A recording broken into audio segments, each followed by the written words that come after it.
saying he's a military police, and he says, and we've been sent footage before by military police and others, so I want this footage of them in briefings openly talking about gun confiscations. Now, that's now in the manuals that they're training to quarantine cities and towns and confiscate guns. We've had Navy SEALs on confirming it. We have the documents. We know that. But footage, not just in some Army manual, but footage could really, really hurt the folks that are trying to covertly prepare the military for basically civil war. Brian, obviously, you've got to go back in right now. Tell us as much as you can and how we get this footage, but describe it for us.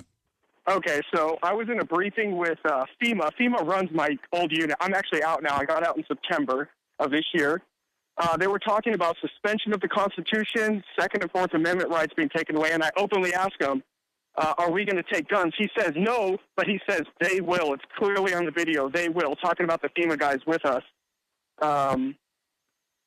So that's the gist of the video. You could, I'm filming the floor because it kind of startled me when they said that they're going to suspend the Constitution under martial law, which is pretty scary to me.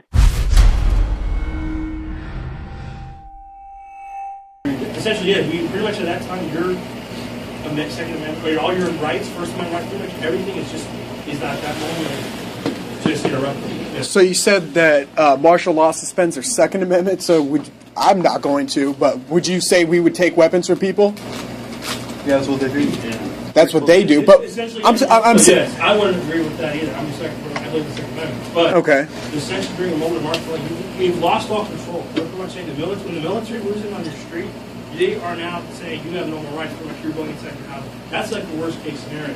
So I'm saying when the way they're not looking at it, really for the guardian used, that's how it's going to be used. Yeah. So we're not going to be out there on the street corner and like, hey, we're here. Unless we're like you're assisting with some kind of event, you're not going to be involved in a riot and not really have any authority to do it. No, you're not going to go knocking on doors and be like, all right, I need a shotgun. Here. No. You're not going to like go up to each house and say... Well, they did that in Katrina, is why I'm asking. And if we're talking about shit hitting the fan, I'm not going to do it, but... They're not going to do that necessarily. It's more or less like, hey, go in your house. Shut up, stay there. That's what you do. Okay. Because that reason they have martial law in place is it's one of those situations where, like I said, everything's already broken down. It's a last resort to change pretty much your last ditch effort to put that law and order into that community. That's why they have it after dark. Okay. Good question. I think they did that in Katrina, right? They just don't think that people are done. Yeah. Which I think is bullshit, but... You're going to claim your right to the price when you hold their hands? Yeah.